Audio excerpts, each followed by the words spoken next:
So how does a lifelong city dweller in her middle years find love at the end of the road, particularly when that road threads through the back blocks of New Zealand and winds up at a sheep and beef farm on the Kaipara Harbour? Well, that's the question being asked this morning of Ray Roadley, who is the author of a new book called Love at the End of the Road. She joins me in the Kiwi studio this morning. Morning to you, Ray. Good morning. Lovely to meet you.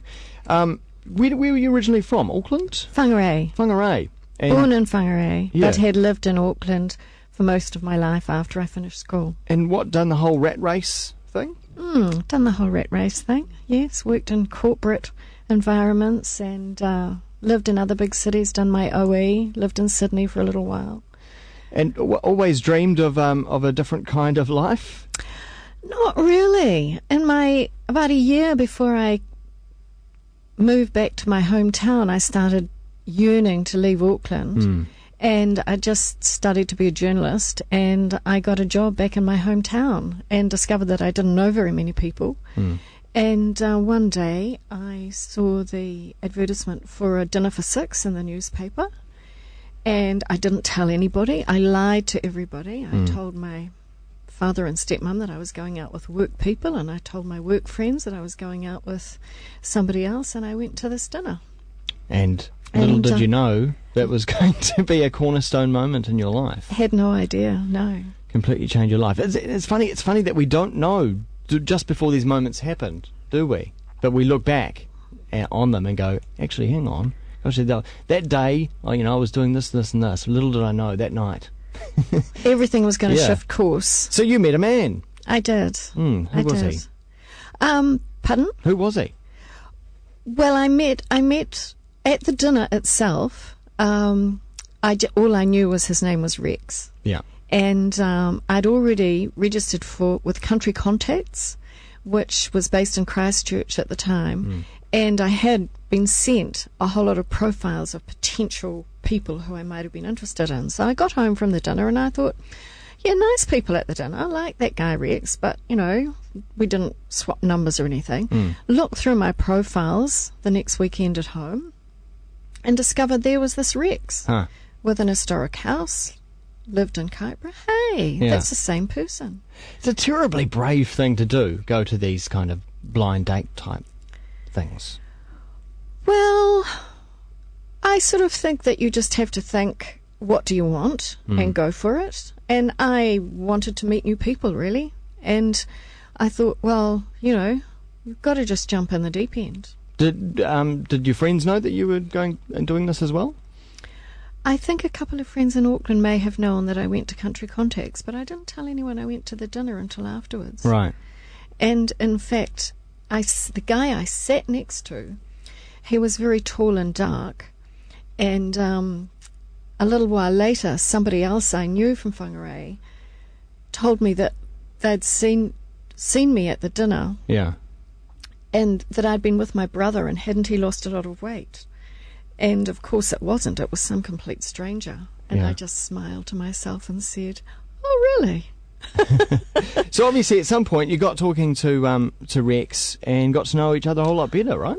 Rang him up and said, we met at dinner, and he said to me, oh, yeah, I remember you. Well, I'm having some friends down next weekend. Why don't you come and stay as well? So I did. I thought that was quite brave of him to invite me for a whole weekend. Well, it was for one night. And I thought he was hugely sophisticated because he asked me to bring the makings for a Greek salad. Which I thought, wow, farmer Greek salad, that was pretty cool. Yeah, exactly. Okay, so, let's move things forward. You now have a life together. Yes. In this amazing historic house. Tell us about the house itself. Built in 3 stages. First level in 1866, when a settler stumbled onto the point there. Basically, he'd looked at land elsewhere and hadn't liked it, and seen a little bark hut there that a couple of boat builders had, and they probably had left. And that was 1862. And he decided that he would just settle there, and he built a one-level dwelling, and he traded curry gum, he started a shop, he had a post office, he got possibly a very early liquor license. Like the liquor license was there on the shores of the Kaipara Harbour was before Dargaville. Dargaville didn't have a liquor license then. Huh, okay. And then family lived there, and some years later the land was sold to somebody else, and they built a hotel next door to it. So by then there was 2 mullet canning factories, a flour mill, quite a busy fishing business. Yeah. And it was also a port. So all the people who were travelling north dropped in there on boats and stayed overnight on their way north. So would it be fair to say that by the time you moved in to the house, things were a little bit run down? It had been in my husband's family since 1919, and his grandparents had left in the 1960s, so it had been run down. Rex had done some things to it. He'd repiled it and re-roofed it. But he's busy on the farm, right? He's busy on the farm, and he thought, I won't start interior design because what if a woman comes along and hates what I do? Yeah. So the kitchen was like a tiny little narrow kitchen that had been revamped in the 1960s. So You gotta wonder why they did that. They didn't seem to want large spaces in the kitchens back in the day.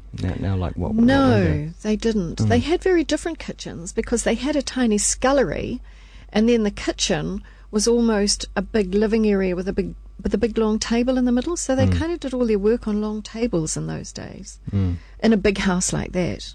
So did you make it your mission to transform the house, or?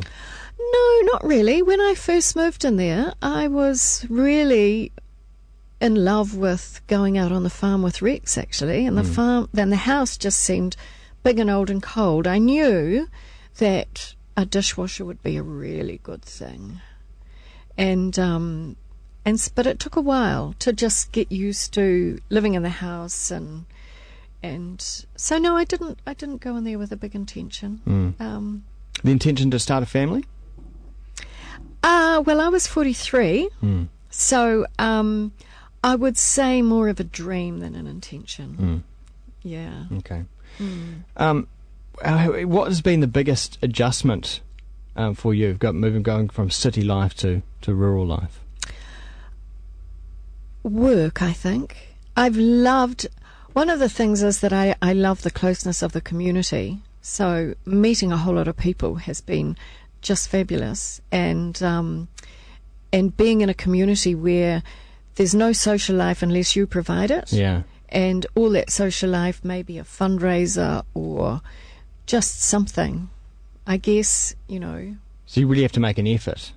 Everybody has to make an effort to pitch in. It takes us an hour if we want to go to the movies to either Warkworth or Whangarei.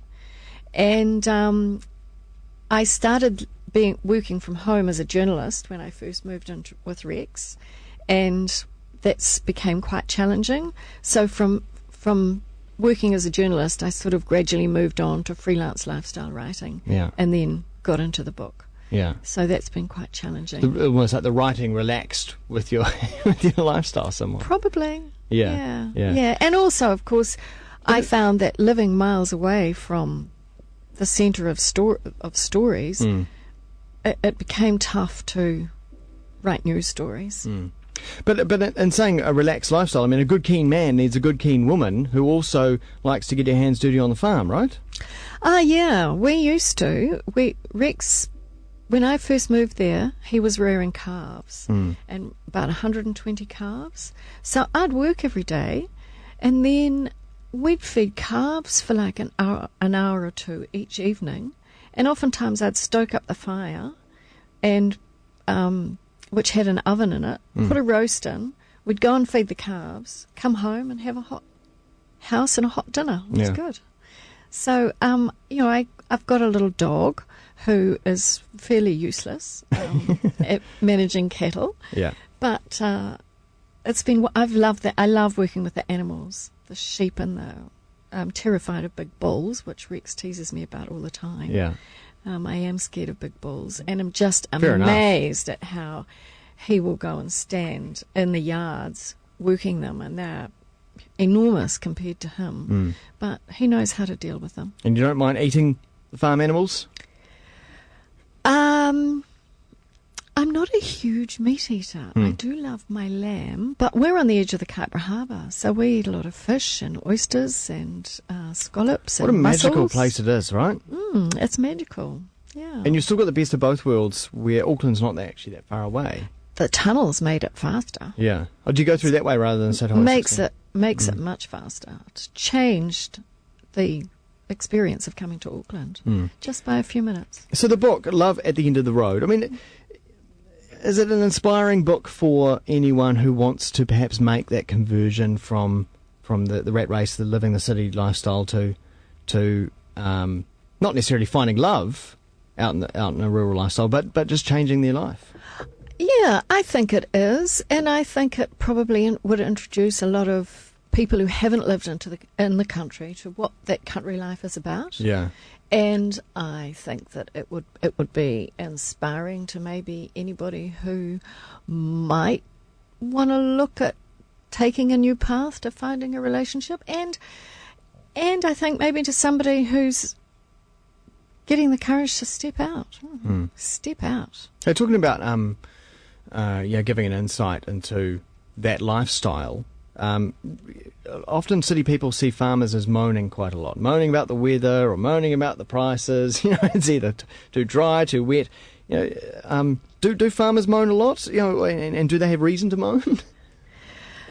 Well, I'm not aware of them moaning a lot. I'm aware of them of being good, hard-working people, really.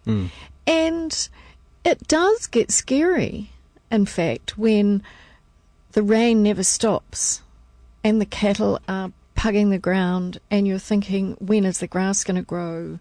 And then last year it was dry for ages and ages, and you're watching the level of water go down and down in dams, and you're thinking, when is it going to rain? So it does get scary. But there is genuine reason. The city dweller says, look, you chose that lifestyle.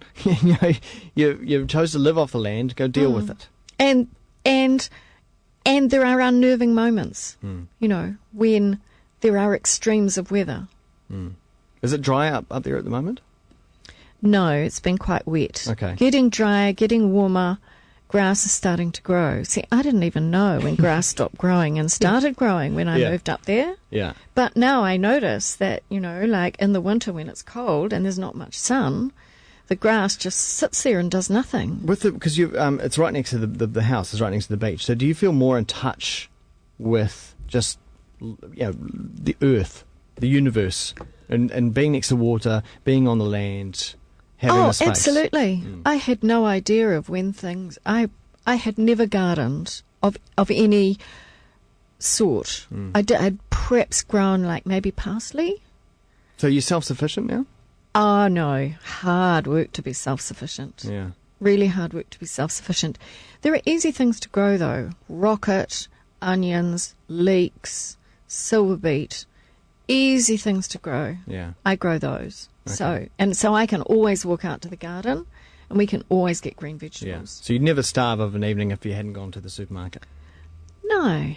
Yeah. We really wouldn't starve. Yeah. Nice. Yeah, it's great. Well, the book is called Love at the End of the Road. Ray Roadley is the author and my guest here in the Kiwi studio. Thanks very much for taking the time out from this wonderful lifestyle up in the Kaipara. I'm very jealous. And joining us in the Kiwi studio. Thanks very much. Thank you for having me.